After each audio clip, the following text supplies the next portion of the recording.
Friends, कैसे हैं आप सब। आप सभी का आपके अपनी YouTube channel sociology with Sangeeta में मैं संगीता स्वागत करती हूं। हम लोग का सोशियोलॉजी का न्यू सीरीज़ चल रहा है प्रीवियस ईयर क्वेश्चन का, जिसमें हम लोग 1000 क्वेश्चन को कंप्लीट करेंगे। आज हमारा सेकंड डे है, जिसमें हम लोग क्वेश्चन नंबर 21 से लेकर क्वेश्चन नंबर 40 तक के क्वेश्चन को पूरे डिटेल्स एक्सप्लेनेशन में देखेंगे। तो चलिए क्लास को लेट ना करते हुए स्टार्ट करते हैं। ये जितने भी क्वेश्चन हैं ये प्रीवियस ईयर में पूछे जा चुके हैं, और ये आपके आने वाले सोशियोलॉजी रिलेटेड जितने भी एग्ज़ाम होंगे उसमें आपको बहुत ही ज़्यादा हेल्पफुल रहेंगे। और मेरे तरफ से पूरी कोशिश रहती है कि मैं ऐसे क्वेश्चनों को ला सकूं जो कि आपके लिए बहुत ही ज़्यादा हेल्पफुल हो। तो आज का जो हमारा फर्स्ट क्वेश्चन है, यानी क्वेश्चन नंबर 21 है, वो पूछा जा रहा है कि प्रतियोगिता सदैव नैतिक नियमों से बंधी रहती है, जबकि संघर्ष में से कोई ऐसी विशेषता नहीं होती है। ये जो परिभाषा है किस समाजशास्त्री के द्वारा दी गई है। यानी बोला जा रहा है कि प्रतियोगिता में नैतिक नियम कुछ होते हैं, लेकिन संघर्ष में ऐसी कोई व्यवस्था नहीं होती है। ये किस महोदय के द्वारा ये कथन को दिया गया है। यहाँ पर ऑप्शन ए है ग्रीन, बी नंबर है कोजर, सी नंबर है सीमेल तथा डी नंबर है र्यूटर। तो इसका जो सही आंसर है वो हो जाएगा कोजर के द्वारा ये कथन दिया गया है कि प्रतियोगिता सदैव नियमों से बंधी रहती है। प्रतियोगिता जिसे प्रतिस्पर्धा भी बोला जाता है, प्रतियोगिता और स्पर्धा के बीच चलिए हम लोग इसका जो अंतर है वो देख लेते हैं। प्रतिस्पर्धा किसी उद्देश्य को बेहतर से बेहतर ढंग से हासिल करने का एक नतीजा है, और स्पर्धा तब होती है जब कुछ सीमित लक्ष्यों को अनेक लोग प्राप्त करना चाहते हैं। और प्रतियोगिता में क्या होता है कि कुछ हमेशा एक सदैव नियम का जो होता है वो से हम लोग बंधे हुए रहते हैं, लेकिन संघर्ष में इस प्रकार की कोई भी बंधन या कोई विशेषता नहीं होती है। तो ये परिभाषा किन्होंने दी है? लेविस कोजर ने। हमारा नेक्स्ट क्वेश्चन है क्वेश्चन नंबर 22 कि निम्नलिखित में से किसने गुजरात के महुआ क्षेत्र में परिवार व्यवस्था का अध्ययन किया। यहाँ पे ऑप्शन है IP देसाई, बी नंबर है MS गोड़े, सी नंबर है KM कपाड़िया और डी नंबर है AM शाह। यहाँ पे बोला जा रहा है गुजरात के महुआ क्षेत्र में कौन सा व्यवस्था का अध्ययन किया गया है? परिवार व्यवस्था का। तो इसका जो सही आंसर है वो हो जाएगा IP देसाई के द्वारा 1951 में गुजरात के जो महुआ क्षेत्र था वहाँ पे वे गए थे, और वहाँ पे जाकर उन्होंने इसका अध्ययन किया था। क्यों अध्ययन किया गया था कि जब 1951 में जनगणना की गई तो ये बोला गया कि एकाकी परिवार बहुत अधिक संख्या में है, संयुक्त परिवार का विघटन हो रहा है 1951 के दशक में। लेकिन IP देसाई जो है वो इस बात से वह सहमत नहीं हुए। वह भारत के गुजरात में जाकर वहाँ के जो महुआ क्षेत्र में उन्होंने अध्ययन किया, और उन्होंने ये पाया कि अब एकाकी परिवार की अपेक्षा वहाँ पर संयुक्त परिवार अधिक है। इसकी पुष्टि के लिए वे वहाँ के महुआ कस्बे में गए थे, और वो वहाँ जाकर देखते हैं कि संयुक्त परिवार की जो मात्रा है वो एकाकी परिवार से अधिक है। हमारा क्वेश्चन नंबर 23 पूछा जा रहा है कि हिंदू उत्तराधिकारी अधिनियम किस वर्ष पारित हुआ। Option A 1929, option B 1954, option C 1955 और ऑप्शन डी 1956। तो इसका जो सही आंसर है वो हो जाएगा 1956 में हिंदू उत्तराधिकारी अधिनियम लागू हुआ। तो जब इसमें हम लोग देखते हैं कि विधवा पत्नी को, अगर किसी पत्नी का हस्बैंड नहीं रहता है तो उसकी जो पति की जो संपत्ति है उस पर वो उसका पूरा अधिकार नहीं होके क्या होता है कि जब वो विधवा पुनर्विवाह कर लेती है तो पति के संपत्ति पर भी उसका अधिकार जो है वह समाप्त हो जाता है, और अगर वो संपत्ति पति के परिवार के पास फिर क्या होता है वापस लौट आ जाती है। तो ये जो अधिनियम बना था हिंदू उत्तराधिकारी अधिनियम, ये 1956 में बना था, और इसी के अंतर्गत जो गोद लेने की प्रथा है वो भी हुई थी कि गोद लिया हुआ बच्चा को भी जो पिता है उसकी संपत्ति से अधिकार मिलेगा, प्राप्त होगा। हमारा क्वेश्चन नंबर 24 पूछा जा रहा है कि न्योता भेंट क्या है तथा यह किस क्षेत्र में पाया जाता है। क्या बोला जा रहा है? न्योता भेंट के बारे में।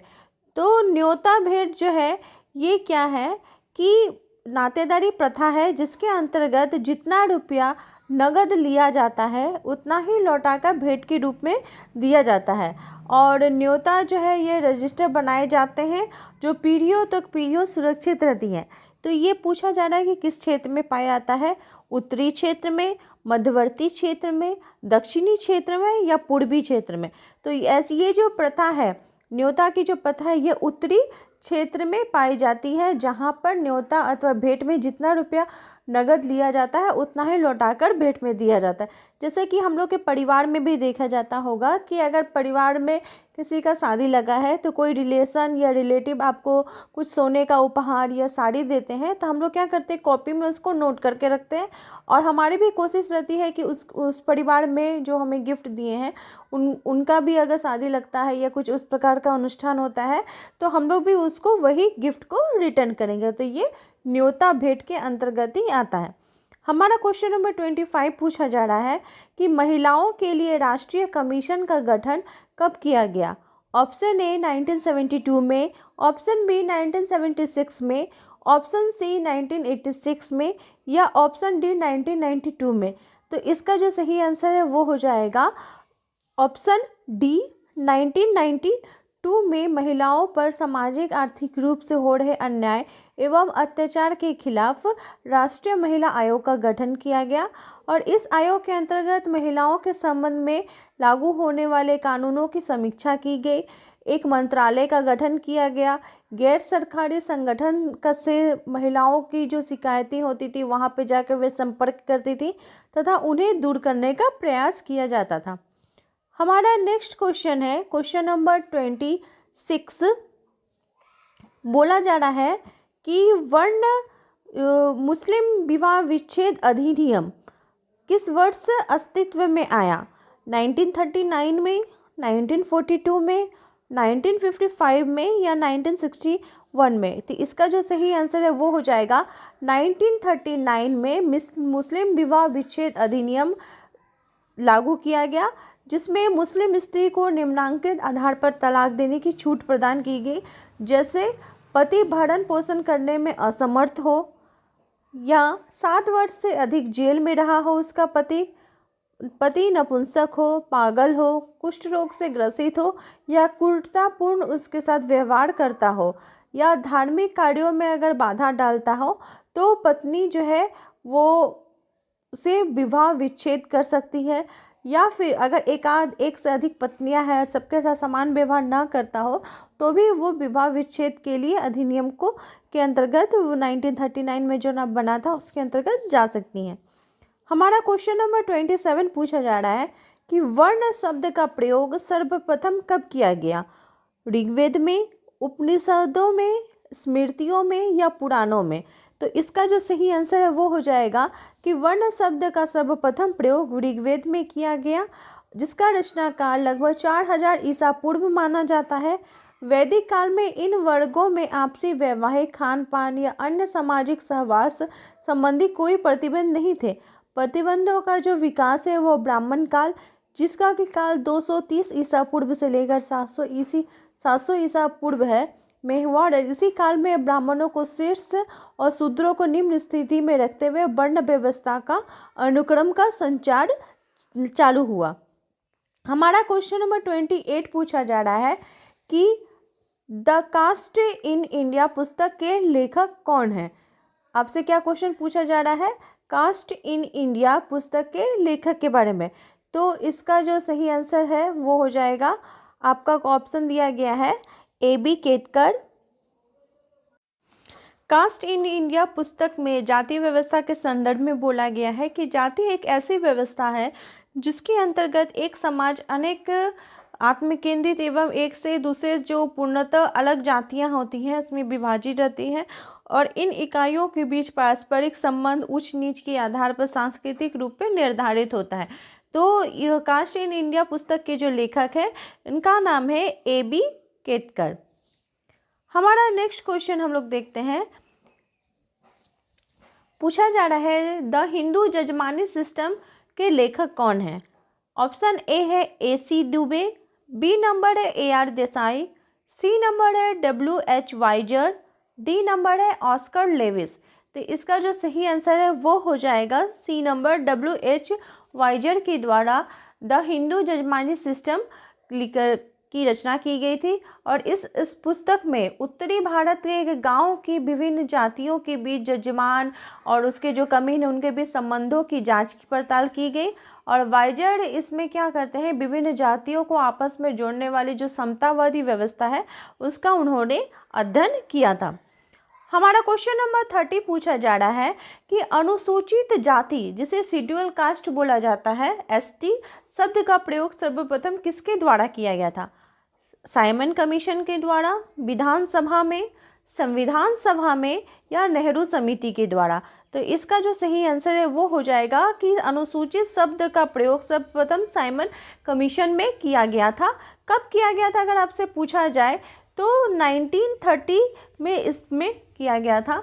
भारत में अनुसूचित जाति शब्द का प्रयोग साइमन कमीशन ने 1930 में किया और 1935 में एक विधान बनाया गया, कानून बनाया गया कि ऐसी जातियों को एक सूची तैयार की गई जिन्हें सामाजिक और आर्थिक रूप से कमजोर जातियों के उत्थान के लिए एक विशेष सुविधा दी जा सके, क्योंकि इनका समाज में उस प्रकार से स्थान नहीं था, इनकी संख्या कम थी।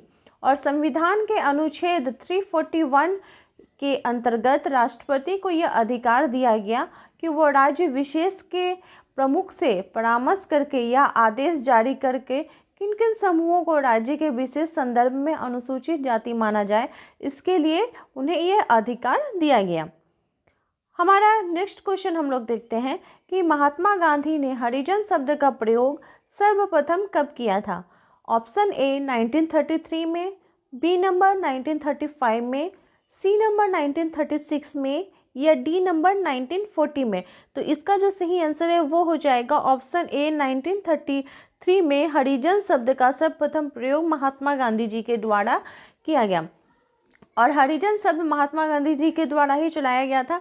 प्रारंभ में क्या होता है, गांधी जी ने इस वर्ग के लिए अस्पृश्य शब्द का प्रयोग किया था, लेकिन फिर नवजीवन में ऐसे ही एक प्रयोग पर एक शिकायत दर्ज की गई कि अस्पृश्य नाम सुझाना ठीक नहीं है, तो उन्होंने इसका नाम चेंज कर हरिजन नाम को सुझाया, जिसे गांधी जी ने फिर बाद में प्रयोग करने लगे। हरिजन शब्द का शाब्दिक अर्थ होता है ईश्वर के लोग, जिसका सर्वप्रथम प्रयोग गांधी जी के द्वारा 1933 में किया गया। हमारा नेक्स्ट क्वेश्चन हम लोग देखते हैं कि भारतीय इतिहास किस युग को स्त्री जाति के लिए काला युग मानता है, यानी कि किस युग में स्त्रियों की जो स्थिति थी वो बहुत ही ज़्यादा खराब थी। तो यहाँ पे 4 ऑप्शन है, वैदिक काल, उत्तर वैदिक काल, मध्यकाल या आधुनिक काल। तो किस काल में स्त्रियों की जो स्थिति थी वो काला युग माना गया है? तो इसका सही आंसर है वो हो जाएगा मध्यकालीन युग में स्त्रियों की स्थिति बहुत ही ज़्यादा दयनीय थी।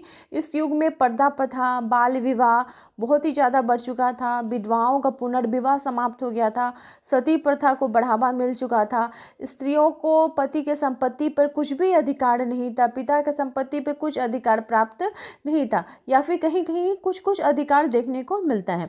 तो मध्यकाल का जो समय है वो स्त्रियों के लिए बहुत ही काला युग माना जाता है। हमारा नेक्स्ट क्वेश्चन हम लोग देखते हैं कि प्राचीन ग्रंथों में से सर्वप्रथम बेरोजगारी के निवारण का विवरण किसमें मिलता है? बेरोजगारी जो है उसको हम लोग हटा सकते हैं, ये चीज़ कहाँ से मिलता है? तो जो 4 आपके ऑप्शन है, वेद, पुराण, उपनिषद या अर्थशास्त्र। तो इसका जो सही आंसर है वो हो जाएगा वो अर्थशास्त्र में, क्योंकि कौटिल्य ने अर्थशास्त्र की रचना की थी, जिन्हें चाणक्य भी बोला जाता है। उन्होंने बेरोजगारी के निवारण का सर्वप्रथम उल्लेख किया था, अपने चाणक्य जी की जो कीर्ति है अर्थशास्त्र में किया। और बेरोजगारी जो है वो व्यक्ति को क्या होता है कि कार्यहीनता की दशा को दर्शाता है कि उसमें कार्य करने की क्षमता नहीं है, इसलिए वो बेरोजगार है, जिसमें उसके काम करने योग्य होने तथा काम चाहने पर भी उसे कोई लाभप्रद जो उसका काम है नहीं मिल पाता, और इसलिए बेरोजगारी की समस्या उत्पन्न होती है।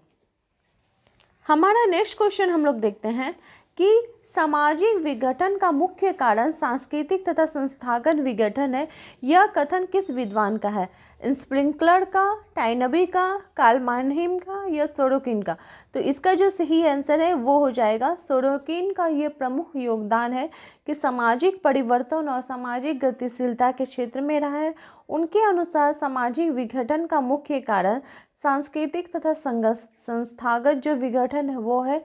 किसी समाज के विभिन्न भागों में एकता अथवा सामंजस्य का जो ह्रास होता है उसे ही सामाजिक विघटन कहते हैं। जब हम एक रूप में एक साथ एक जैसे बन के नहीं रहते हैं, हमारे बीच प्रतिस्पर्धा आ जाती है, तो फिर सामाजिक विघटन का कारण पैदा हो जाता है। हमारा नेक्स्ट क्वेश्चन हम लोग देखते हैं कि धर्म विश्वासों और व्यवहारों से आबद्ध लोगों का एक नैतिक समुदाय है। यह मत किस विद्वान का है? धर्म के संबंध में जैसे ही कोई बात आता है तो सबसे पहले हम लोग का नाम किनका याद आता है? इमानुएल दुर्कheim का। उन्होंने धर्म का समाजशास्त्रीय सिद्धांत का प्रतिपादन किया था। समाजशास्त्र के क्षेत्र में दुर्कheim का बहुत ही महत्वपूर्ण योगदान है। उनकी अपनी पुस्तक धार्मिक जीवन के प्रारंभिक स्वरूपों के आधार पर थी, जिसका उन्होंने विमोचन 1912 में किया था। उनकी पुस्तक का नाम था the elementary forms of religious life. इसमें उन्होंने धर्म विश्वासों और व्यवहारों से आबद्ध लोगों का एक नैतिक समुदाय है इसके संदर्भ में बताया था। हमारा नेक्स्ट क्वेश्चन है कि मरुभूमि विकास कार्यक्रम किस वर्ष प्रारंभ किया गया? मरुभूमि यानी नाम से ही पता चलता है कि जहाँ पे चारों तरफ बालू हो, ये राजस्थान में पाया जाता है। तो ये जो क्वेश्चन है राजस्थान का जो टीजीटी एग्ज़ाम है उसमें सोशियोलॉजी का पूछा जा चुका है। तो यहाँ पे ऑप्शन है 1950-51 में, 1964-65 में, 1974-75 में या 1977-78 में। तो इसका जो सही आंसर है वो हो जाएगा 1977-78 में मरुभूमि विकास कार्यक्रम राजस्थान, गुजरात और हरियाणा के जो उष्ण मरुभूमि क्षेत्रों में प्रारंभ किया गया तथा 1995-96 में आंध्र प्रदेश और कर्नाटका के कुछ और जिलों में भी इस कार्यक्रम को शामिल किया गया। इस कार्यक्रम का जो मुख्य उद्देश्य था वो था पारिस्थितिकी जो इन्वायरमेंट है उसका बैलेंस बनाए रखने के लिए और प्राकृतिक जितने भी हमारे संसाधन हैं जैसे जल हो गया, भूमि हो गया, वनस्पतिक क्षेत्र हो गया, उनका किस प्रकार से दोहन हो रहा है, उसका किस प्रकार से हम लोग संरक्षण कर सकते हैं तथा विकास कर सकते हैं तथा सुरक्षित रख सकते हैं, इसकी अध्ययन करने के लिए मरुभूमि विकास कार्यक्रम को 1977-78 में पारित किया गया। हमारा नेक्स्ट क्वेश्चन है कि जनजातियों को प्राइवेट व्यापारियों के शोषण से बचाने के लिए अनेक उत्पादों के लिए या उचित मूल्य की प्राप्ति के लिए भारत सरकार ने किस संस्था का गठन किया है? तो इसका जो सही आंसर है वो हो जाएगा ट्रिफेड, TRIFED। यह भारतीय जनजातीय सहकारी विपणन विकास संघ है। इसकी स्थापना 6 अगस्त 1984 में की गई थी और ये ट्राइफेड जिसका कि शॉर्ट फॉर्म है, इसका मुख्य उद्देश्य आदिवासी सहयोग तथा लोकतांत्रिक तरीके से स्व सहायता एवं आयोजन के माध्यम से वहाँ के जो सदस्य हैं उनका राज्य में या दूसरे राज्यों के साथ वह किस प्रकार से हित कर सकते हैं, जो जनजाति लोग हैं उनको बाहर से आए हुए लोग शोषण ना कर सके, इसकी देखरेख ट्राइफेड के माध्यम से ही की जाती है। हमारा नेक्स्ट क्वेश्चन है क्वेश्चन नंबर 38 कि जब कोई व्यक्ति समाज विरोधी व्यवहार को सीखता है तो उसे क्या कहा जाता है? क्या बोला जा रहा है कि जब कोई व्यक्ति समाज विरोधी व्यवहार को सीखता है तो उसे क्या कहा जाता है? नकारात्मक समाजीकरण, विसमाजीकरण, पूर्ण समाजीकरण या पूर्वाभासी समाजीकरण? तो जैसे ही नाम से ही स्पष्ट हो रहा है तो इसका जो सही आंसर हो जाएगा नकारात्मक समाजीकरण। समाजीकरण ऐसी प्रक्रिया है जिसमें कि मनुष्य समाज में रहकर समाज के लोगों के साथ किस प्रकार का व्यवहार करना चाहिए वो सीखता है और नकारात्मक समाजीकरण में विरोधी व्यवहार को वो सीखता है। तो जब कोई व्यक्ति समाज के अनुसार व्यवहार नहीं करता है, समाज के जो प्रतिमान मूल्य हैं उसके जो है उसको निषेध कर देता है, उसको स्वीकार नहीं करता है, तो इसको नकारात्मक समाजीकरण कहलाता है और इसी व्यवहार के अंतर्गत वो अपराध या फिर कोई गलत कार्य करने के लिए आबद्ध हो जाता है। हमारा क्वेश्चन नंबर 39 पूछा जा रहा है कि हिंदू विवाह के निम्नलिखित प्रकारों में से उत्कृष्ट कोटि का विवाह नहीं माना जाता है। हिंदू विवाह के जो 8 प्रकार है इसका वर्णन मैं प्रीवियस वीडियो में कर चुकी हूँ, जिसका लिंक मैं आपको डिस्क्रिप्शन बॉक्स में दे दूँगी। आप वहाँ पे जाकर हिंदू विवाह के जो 8 प्रकार है उसको देख सकते हैं। तो यहाँ पे बोल रहा है कि उत्कृष्ट कोटि का विवाह नहीं माना जाता है। 4 है आपके ब्रह्म विवाह, देव विवाह, गंधर्व विवाह और आर्ष विवाह। तो जिसको अच्छा नहीं माना जाता वह है गंधर्व विवाह। और अगर 8 प्रकारों की बात की जाए तो हिंदू विवाह में ब्रह्म विवाह, प्रजापति विवाह, देव विवाह, आर्ष विवाह, असुर विवाह, राक्षस विवाह, पिशाच विवाह होता है। तो ये सब तो उत्कृष्ट के कोटि का नहीं है, लेकिन ब्रह्म विवाह और आर्ष विवाह और देव विवाह ये उत्कृष्ट कोटि का माना जाता है। हमारा क्वेश्चन नंबर 40 जो आज का लास्ट क्वेश्चन है, ये पूछा जा रहा है कि मुस्लिम में पति पत्नी के पारस्परिक सहमति से होने वाले तलाक का नाम क्या है। तो इसे क्या कहा जाता है, मुबड़त। क्या कहा जाता है, मुबड़त। और यह जो है यह प्रकार है वे विवाह विच्छेद का प्रकार है, जिसमें पति पत्नी की पारस्परिक सहमति उसकी इच्छा के साथ उन्हें तलाक होता है। खुला की बात है, केवल खुला में क्या होता है कि सिर्फ स्त्री की आवश्यकता के अनुसार ही इसमें होता है, बल्कि खुला के अंतर्गत जब पति पत्नी को विवाह विच्छेद की इच्छा है, यदि उसका पति इस पर राजी नहीं होता है तो पति को उसको वापस महर को रिटर्न करना होता है। तो इस प्रकार में वो विवाह नहीं हो सकता। लेकिन मुबरत में क्या होता है, पति पत्नी के दोनों के आपसी सहमति से तलाक संभव हो सकता है। तो आई होप आपको आज की क्लास आपको हेल्पफुल रही होगी। आप प्लीज़ अपने दोस्तों तक इसे ज़्यादा से ज़्यादा शेयर करें। मेरे चैनल पर नए हो तो प्लीज़ सब्सक्राइब करें। मेरे चैनल के साथ बने रहने के लिए आप सभी का थैंक यू।